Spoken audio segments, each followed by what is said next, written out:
In this series, we address frequent topics that most managers and business leaders struggle with. We offer new perspectives and tips to help you test alternative behaviors or identify more productive paths to tackle your challenges. Welcome to Conversations with Grooa. Today we're going to talk what to do when everything is urgent. I'm Elena Di Girolamo and I will be interviewing Laura Lozza. Welcome, Laura. Thank you, and hello everybody. I'm going to read an email from Stephen that we received with a question on the topic we are treating today. Stephen is writing, what can I do with people who continuously send me urgent questions at any time of day and night? I am the key specialist in a very delicate area of offshore installations, and people expect me to be up and speed and ready to answer every question, 24/7. Yesterday, a guy sent me a question at 6 p.m. Houston time, which is midnight my time. I'm shocked, and I even feel insulted. How can I stop all this? We can clearly hear that Stephen is struggling. How can we help him?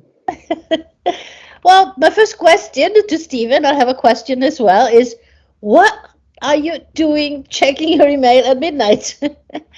But seriously, I think that I can say that we're all Stephen at different times and points in time. It feels like a very natural thing that we would do.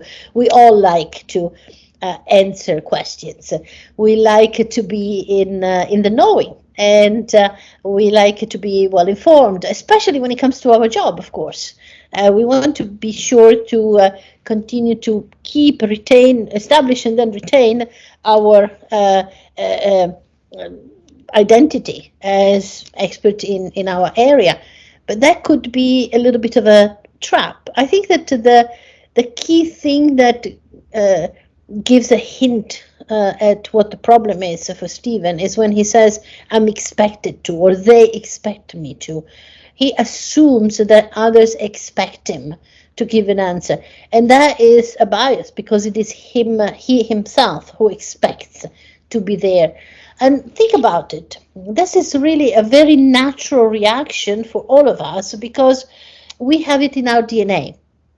Think about, maybe hundreds of thousands or millions of years ago when as human beings we were living in tribes, and everyone had a function, everybody had a specific area of expertise, something to give, to provide to the tribe. And if you were not appreciated for your contribution, for your knowledge, then you would not be useful, you would be kicked out of the tribe, and basically not knowing enough to contribute would mean, survival, risk of not surviving, so life and death. Therefore, we have an intrinsic fear of not knowing enough.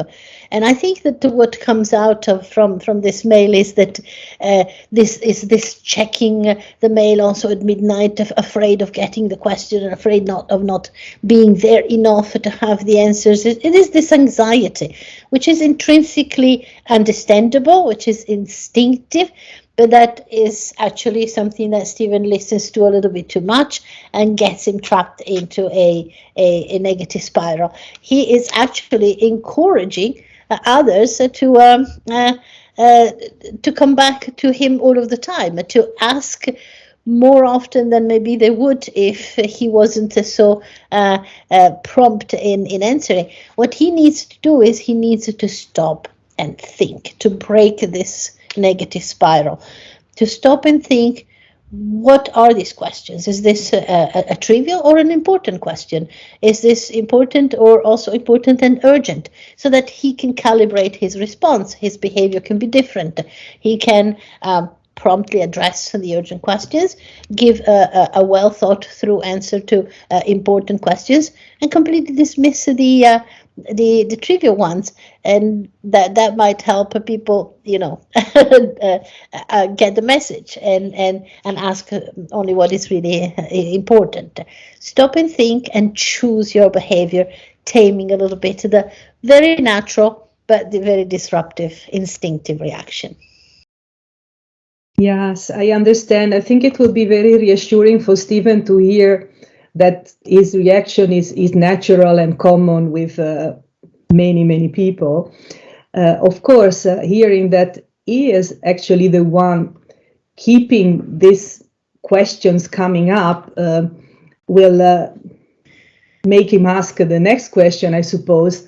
How do I stop it? How do I behave differently?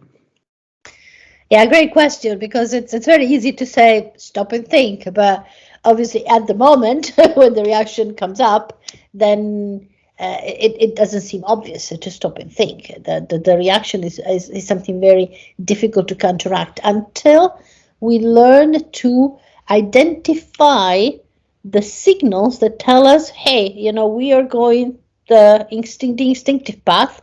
Here we have the possibility to change. Hey, here is the cliff, careful. What is the sign?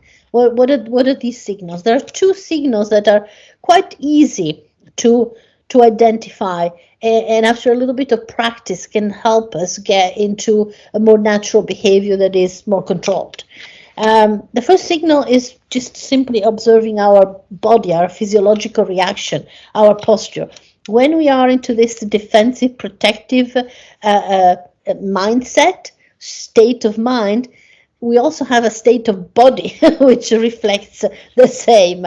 We will learn to notice that we're probably having experiencing some stiffness in the muscles, grinding the teeth. Maybe we feel hot, the heart beats fast.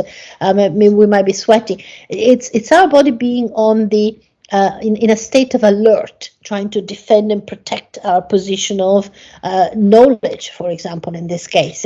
So this is something that we can learn to recognize, and then we can just take a second or two to relax the muscles, to put the body at ease. And when we are at ease in the body, the mind can think more clearly, and it's easier to think about, is this a relevant question? Does it require my attention and my immediate attention or not? The other signal is obviously this mulling over. When we see something that disturbs us, for Stephen, it's yet another question, and maybe they've asked again, and is this the hour to ask? There is all of this internal dialogue that starts to take place, and it can continue a lot even after we have done what the instinct tells us to do. Stephen might be answering and still thinking, how is it possible? They keep asking, and I cannot be here answering to everybody. All that in a dialogue that doesn't produce anything is just producing stress. That is something of a signal. Am I overthinking it? Am I talking to myself? Am I having this rumination? If I recognize it, then this is a sign that I have taken on this question as more than just a question. But it is an attack to my identity. So I am putting up, my body into arms, and I'm trying to defend. There's nothing to defend. Calm down. I can think about it. Is it a question that is worth answering? Those two signals can help identify the right moment. Okay, thank you, Laura. So if I can summarize for Stephen just the most important points out of your explanation. First of all, his reaction is very normal and understandable, very human, I would say. Secondly, he should know that he always has a choice and that his behavior is influencing the behavior of his colleagues. And the third part, the most important, to bring some change in his behavior, he first needs to recognize what is happening to him, and he can pay attention to these physical reactions and to his mental reactions. So, thank you. Exactly. Great summary. And obviously, this is a very general answer to a specific question by Stephen that many can experience as well. And my last suggestion would be working with an experienced coach can actually help each one of us go into the specific situations, the specific examples, and devise a plan, because it takes practice and persistence to learn how to change a behavior, and with some coaching, then the progress can be accelerated. Good luck to Stephen, and good luck to everyone else who wants to try the same approach, and see you next time. If you have a question or a topic of interest, please email laura@grooa.com. Thanks for listening.